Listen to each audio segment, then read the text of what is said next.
Vos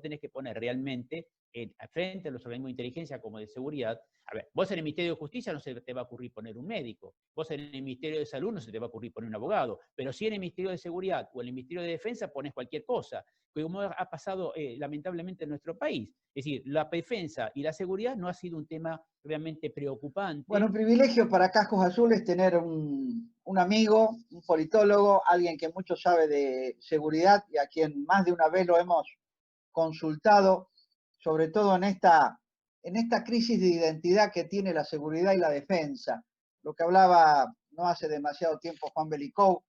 Y bueno, y este estigma, digo yo, mientras le damos la bienvenida a Luis Somoza, si los conflictos se han mudado a las ciudades. Pero bueno, primero tu presentación, querido Luis. Bueno, primero, muchísimas gracias, Eduardo, por la invitación. Espero que mi aporte sirva para clarificar un poco esta problemática de la seguridad o inseguridad. Bueno, yo primero cursé los 4 años del Colegio Militar, promoción 110, pedí la baja, luego retomo mis estudios universitarios y bueno, terminé varias carreras, nada más que 5 títulos y otras 3 carreras más sin título. Pero bueno, soy politólogo con especialización en Relaciones Internacionales, doctor en Ciencias Políticas, magíster en Inteligencia, tengo la especialización en docencia universitaria, me he desempeñado como docente en las 4 escuelas superiores, las 3 específicas, la conjunta, 30 años de profesor en la Escuela de Inteligencia del Ejército, más de 15 en la Escuela de Inteligencia de la Policía, servicio penitenciario, y menos prefectura, que es la única fuerza que no tuve la posibilidad de trabajar. Después he estado por en ahora todas, en los distintos niveles. No, uno nunca sabe, ¿no es cierto? Desde la Escuela de Cadete de Gendarmería, pasando por las escuelas superiores, es decir, el espectro es muy amplio en cuanto a las edades, las realidades de cada uno de los cursantes, y de alguna manera es un testeo de lo que las instituciones están recibiendo en estos momentos, pero no es de eso que vamos a hablar hoy. Me desempeñé en la función pública y privada en cargos vinculados a la seguridad, desde director de seguridad de una municipalidad, pasando por jefe de seguridad de una transportadora de caudales, gerente de seguridad de una petrolera. Cumplí distintas funciones, al mismo tiempo relaciones institucionales. Yo de alguna manera manejaba esas 2 áreas en mi ámbito laboral. Hablar de la inseguridad hoy es hablar simplemente de algo que está siendo mal diagnosticado, por eso las recetas que se dan son muy equivocadas y nunca van a dar el resultado esperado. La inseguridad hay que ver primero si es un problema en sí mismo o es la consecuencia de otros problemas. Yo creo que es el síntoma de otros problemas muy serios que tiene la sociedad argentina. Empezando por una profunda crisis de valores, donde la Argentina desde hace muchísimos años viene sufriendo una embestida de lo que podría llegar a llamarse un conflicto de tipo cultural, una guerra cultural, donde nuestras futuras generaciones, desde la enseñanza, la educación, la cultura, los medios de comunicación, ha sido bombardeada con lo que se dan en llamar los contravalores.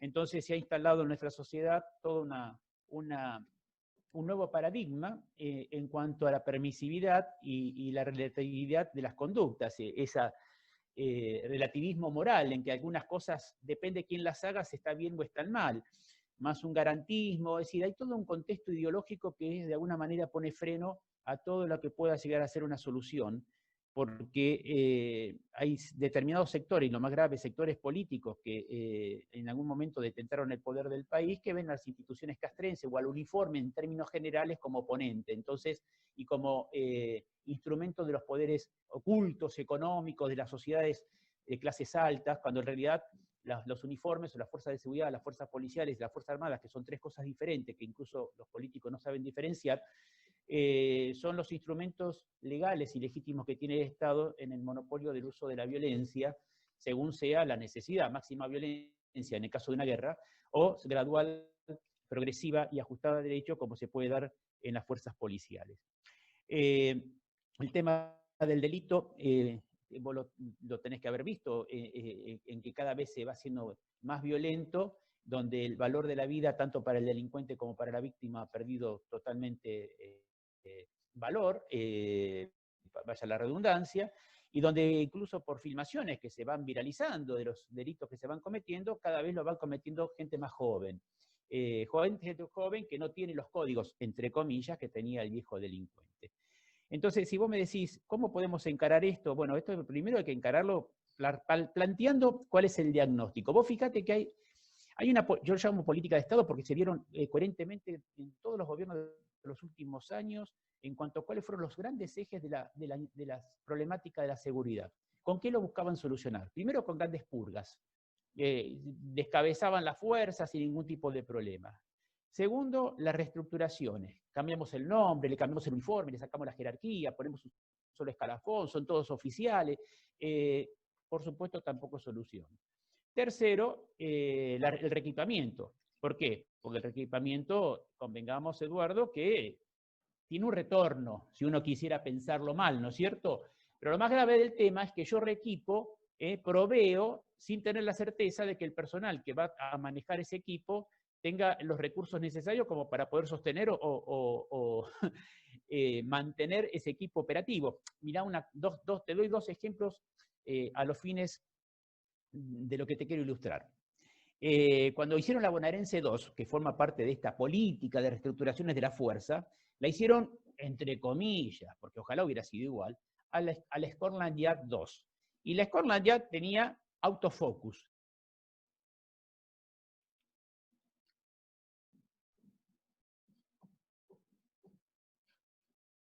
De la Scotland Yard 2 que hicieron en Gran Bretaña, como diría nuestro otro común amigo Eduardo, ¿no es cierto? Y acá le compraron, al igual que la policía, Ford Focus. No estoy haciendo una marca, pero ¿qué pasó? Ese vehículo está pensado para las calles pavimentadas de Inglaterra y no para las calles de tierra del partido de La Matanza, La Ferrer, entonces en poco tiempo vos te encontrabas con grandes depósitos de autos destruidos en la puerta de las comisarías porque no los podían sostener y porque no eran vehículos pensados para la realidad de la provincia de Buenos Aires. Tanto ocurrió, según me dijeron en su momento algunos integrantes de la fuerza, cuando a Gendarmería le compraron un tipo de vehículo cuya reposición de una cubierta, la reposición de una cubierta de ese vehículo se llevaba todo el presupuesto asignado de gastos corrientes de un año de una unidad de Gendarmería. Entonces, obviamente, lo que querían es que esos vehículos no se rompieran porque no había forma de reponerlos. Entonces, los usaban lo mínimo posible y seguían usando los históricos y leales Unimog. Y vos fíjate también otra cuestión, otra característica a lo que estamos dando. Estamos siendo manejados en términos de política por gente que transfiere las responsabilidades a la otra persona en lugar de ser el Estado. Es decir, te voy a dar 2 o 3 ejemplos de lo que te estoy queriendo transmitir. Empezaron a matar policías. La década del 90 fue un año terrible de muertes de policía. Había una muerte de un policía cada día y medio. Bueno, ¿cuál fue la respuesta del Estado argentino? ¿Agravó las penas para el que matara a policía? No, le compró chalecos antibalas al policía. Es decir, te doy el chaleco antibalas y rezá que no te peguen en la cabeza, cuando en realidad lo que habría que haber hecho era disuadir al delincuente, como pasa en Inglaterra, que no se le puede ocurrir nunca matar a un policía. Esto en algún momento te lo comentó incluso Juan Belikov en una entrevista. Es decir, ¿por qué? Porque a nadie se le ocurre matar a un policía. Acá, al contrario, matar a un policía le da lo que se llama en la jerga cartel al delincuente. Entonces, el Estado, en lugar de disuadir al delincuente para que no mate al policía, le compra al policía un chaleco antibalas. Y además no se lo repone, con lo cual muchos policías están con chalecos vencidos, o se lo tienen que comprar de su propio bolsillo. Lo mismo pasa, sin ir al tema de la inseguridad del delito, ¿sí? A la inseguridad vial. Las rutas no están en condiciones, no se sanciona como se debe sancionar, no se educa como se debe de educar.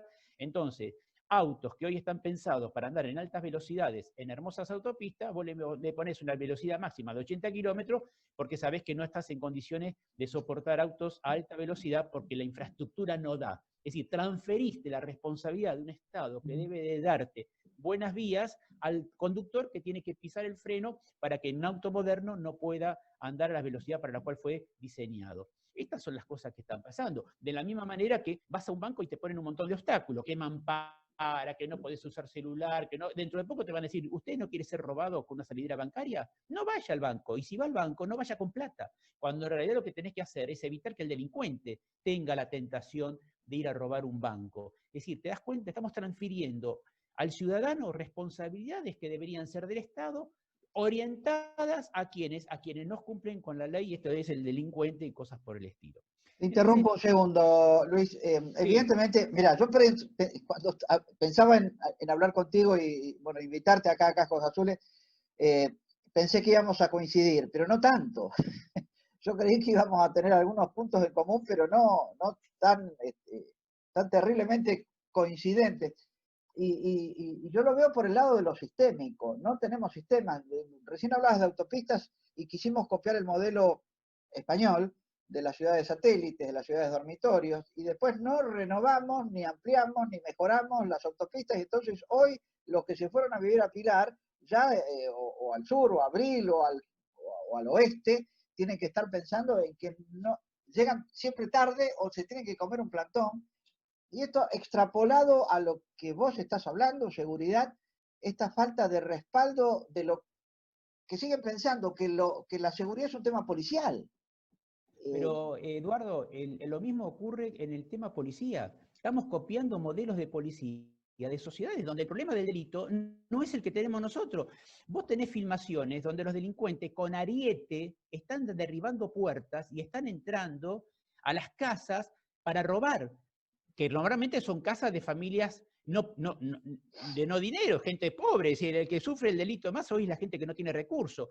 Y vos a un delincuente que viene con ariete y te entra toda una banda, lo vas a combatir, entre comillas lo de combatir, porque es un término que no le gusta usar en términos de seguridad, con un policía desarmado, el policía de proximidad, el policía pacificador, el policía vecinal, el policía, cuando vos te encontrás con un delincuente irracional que está dispuesto a cualquier cosa. Entonces, copiamos el modelo de policía comunitaria. Señor vecino, colabore. Cuando en la Argentina sabemos que el que colabora es mal visto. En el mismo tango, el batidor, el buchón, el tipo que se acerca a una fuerza. Y además, hoy, si el Estado no te puede garantizar la seguridad a vos, ciudadano común, imagínate si el Estado te puede garantizar la seguridad a Eduardo Kundis, que sabe que colaboró con la policía para detener al delincuente narcotraficante de tu barrio. Te van y te buscan y te matan, Eduardo. Vos Una vez que mirá, te mataron a vos.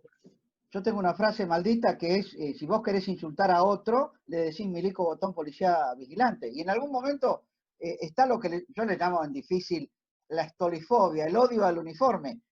Cuando la mayoría de los presidentes latinoamericanos en su momento tuvieron en el uniforme al carcelero, porque si vamos a Mujica, si vamos a Dilma, si vamos a Bachelet, si vamos a Evo Morales, y vamos, qué locura es esta, por eso es un tema cultural que vos lo estabas planteando al principio. Pero por eso mismo, copiamos modelos de seguridad que no van.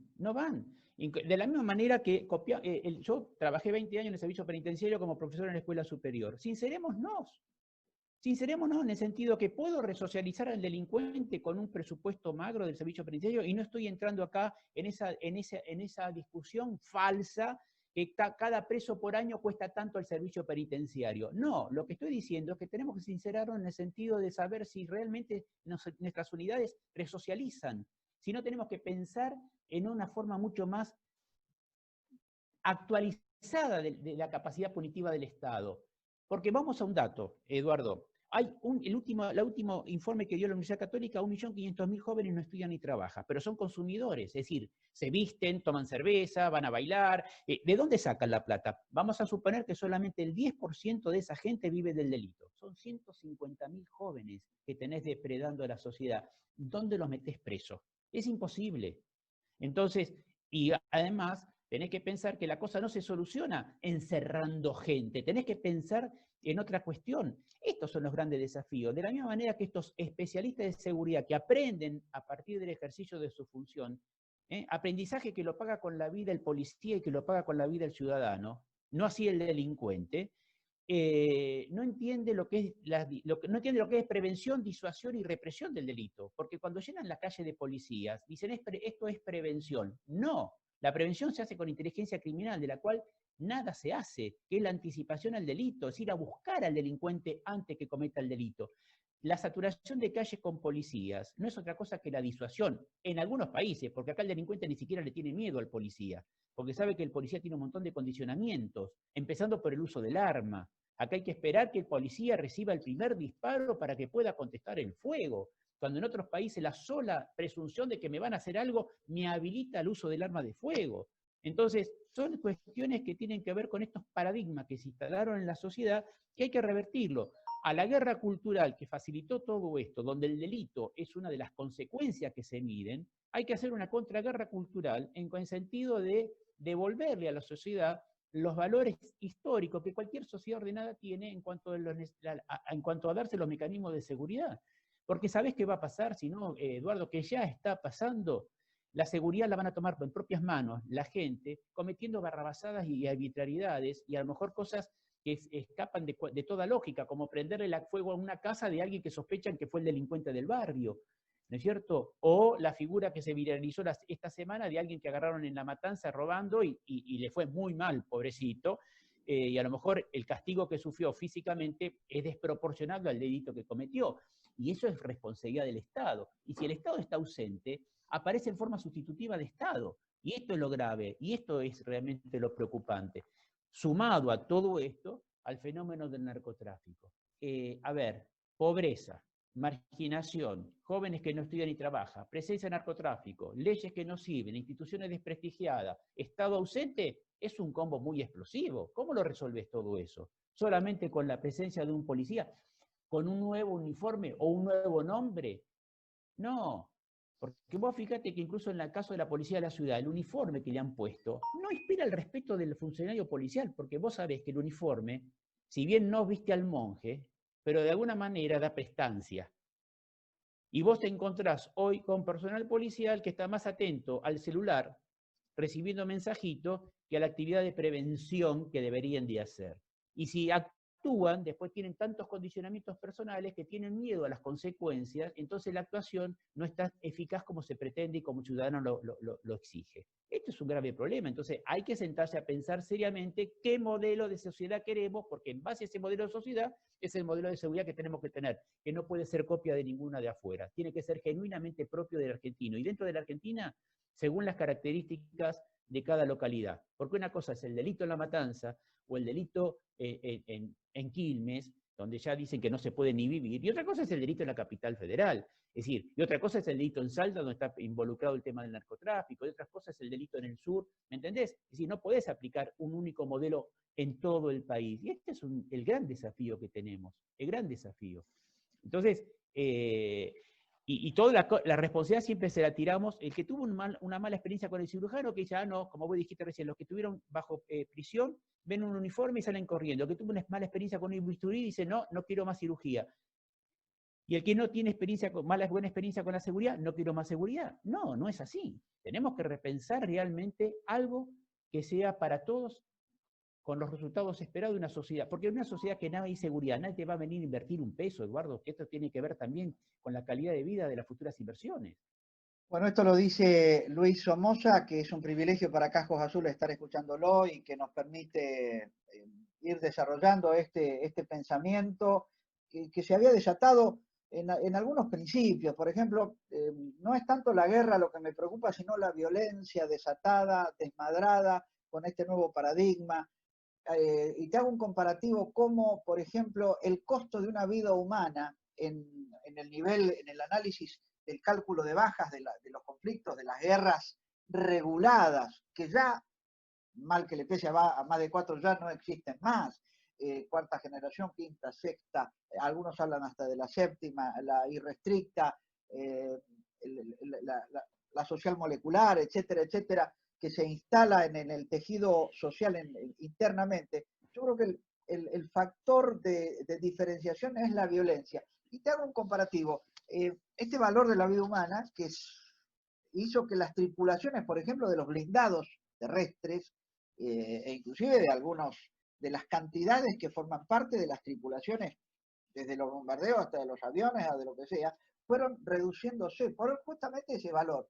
Pero por otro lado, esto que vos describías hace un ratito, que el valor de la vida para el delincuente está totalmente jugado, él no sabe si vuelve, el policía mismo, al tener que enfrentarse con esta realidad, le da un beso a la mujer a la mañana y no sabe si vuelve a la casa a la noche porque se encuentra con un desaforado, un desatado, que a sangre y fuego mata por el placer de matar prácticamente, roban y después pegan el tiro, una cosa de loco. Y esto es lo que creo que nos mueve a pensar en esta contraviolencia. Vos hablaste de contraguerra, esto es un poco un término también que de las antiguerras que hablaba Toffler en su momento, pero ¿qué solución tenemos? Hay un punto intermedio. Vos mirá que lo interagencial ahora, que yo creo que no se está tratando suficientemente bien, yo esto lo planteaba, en que en algún momento el sargento de la gendarmería, por la que tengo un respeto excepcional, le va a pedir al teniente coronel que le mueva determinado material y va a tener carácter de orden, porque hay una subordinación del operativo que subordina a la logística. Y yo creo que no está sincerado esto todavía, no estamos culturalmente preparados. Esto de las fuerzas intermedias, de este intermedio que hay, este punto en contacto entre lo históricamente militar, culturalmente duro, con lo policial. ¿Cómo lo ves? ¿Qué desarrollo, qué futuro le ves a esto?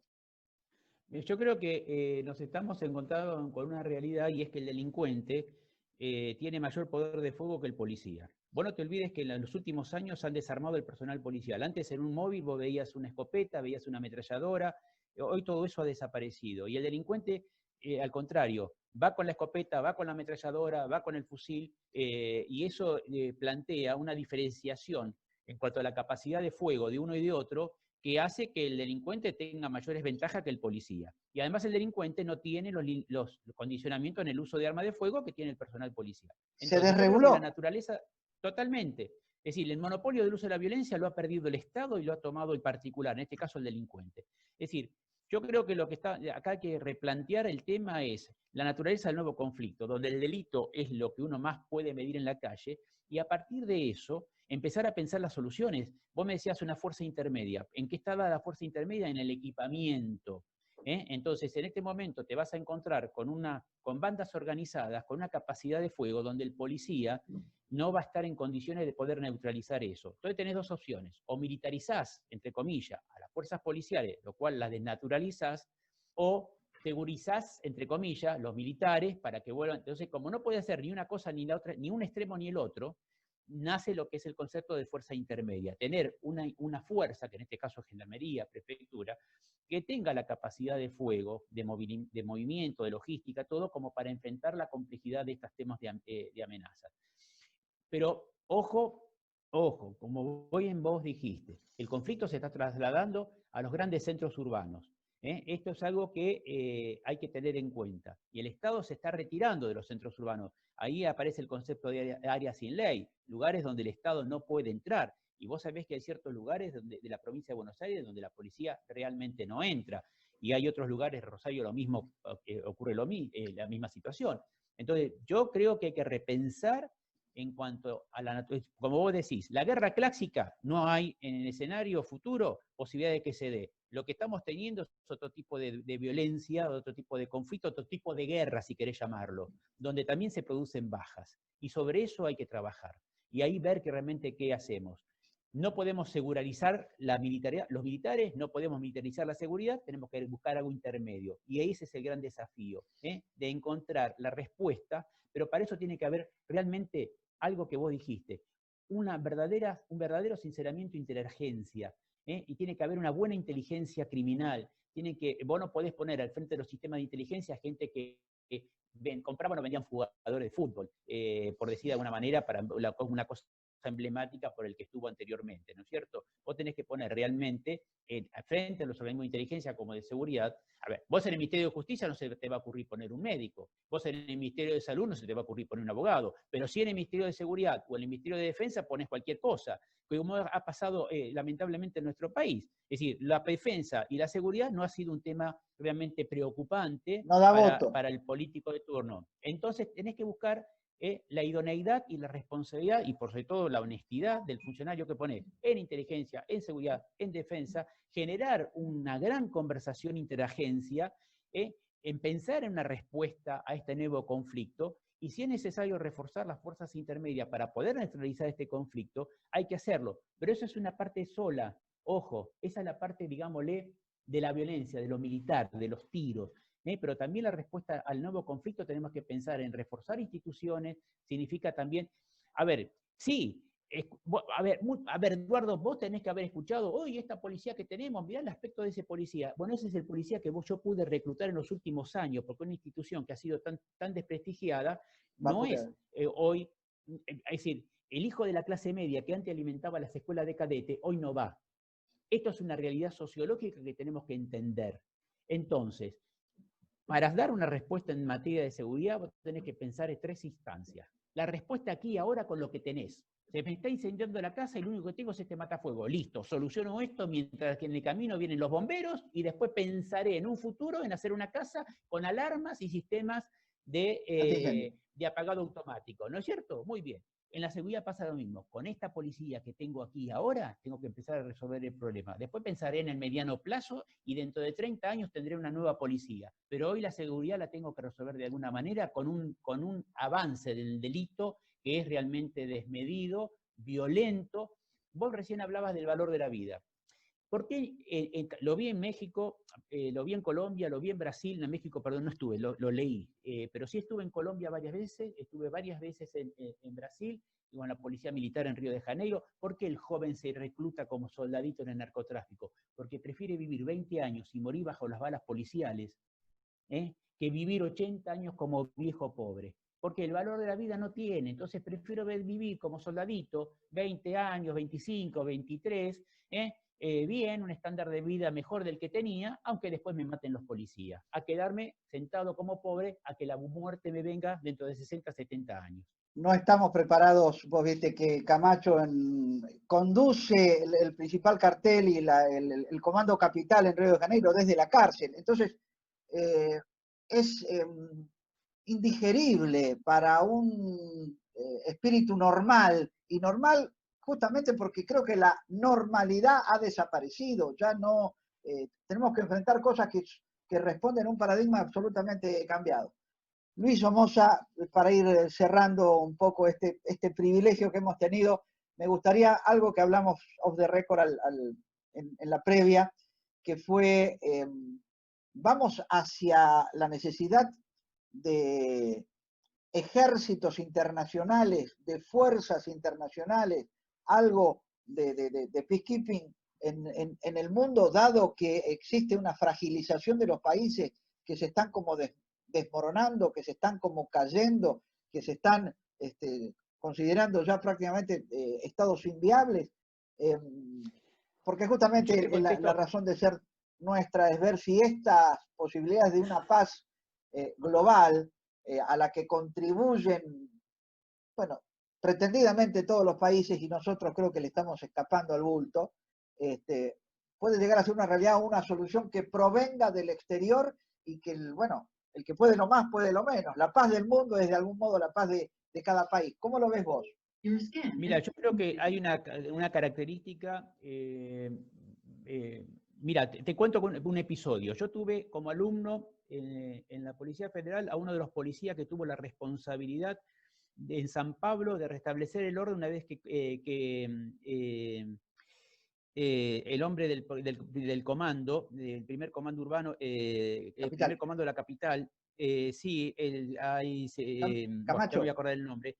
Sí, pero no era de Camacho, tenía otro nombre. No importa, no importa. La cuestión es que cuando termina todo eso, ¿qué descubren? Que el armamento que tenían los delincuentes habían provenido de Argentina.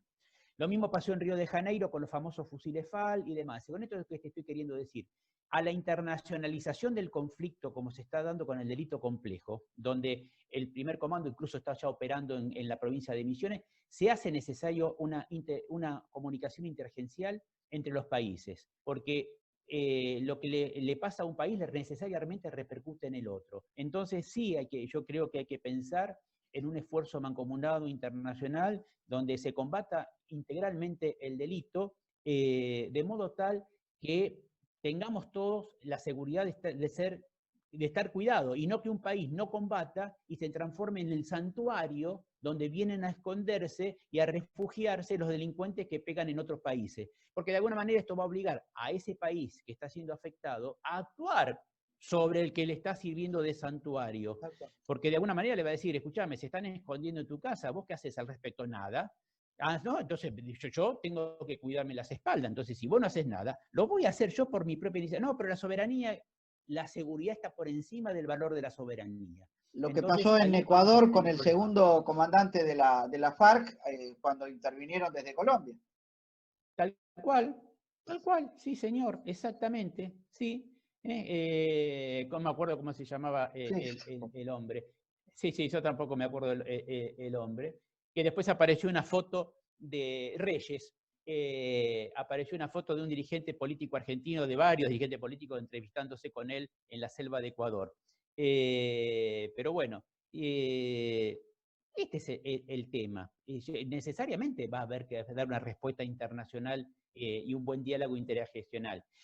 Pero bueno, es una decisión política. Si vos te estás peleando con todo el mundo y con todos los países vecinos, nunca vas a lograr eso. Con lo cual cada vez te vas aislando más, ¿no? Y este es el gran problema de Argentina, que nos vamos aislando. Bueno, Luis, yo te pediría un cierre, una reflexión final, un comentario.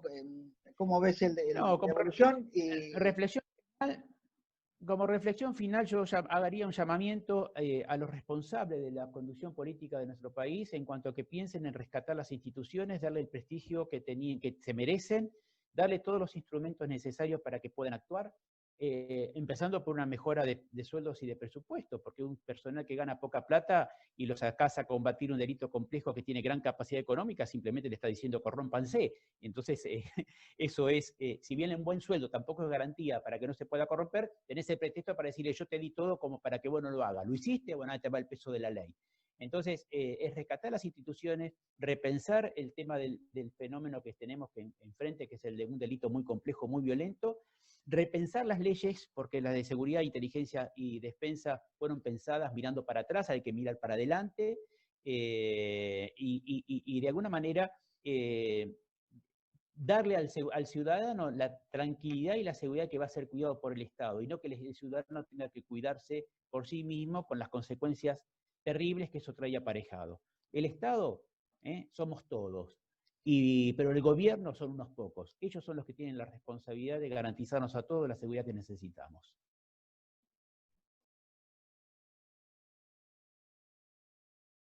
El programa Cascos Azules, Argentinos por el Mundo, en Misión de Paz, es auspiciado por Sociedad Militar Seguro de Vida, servicios y beneficios para los servidores de la Nación. Fundación de Apoyo al Instituto de Ayuda Financiera, respaldo a la institución que cuida al futuro de los uniformados. Mutualidad del personal e intendencias militares, servicios y prestaciones de excelencia para sus asociados. IOSFA, Instituto de Obra Social de las Fuerzas Armadas y de Seguridad. Y la colaboración de Gendarmería Nacional, Armada y Fuerza Aérea Argentina.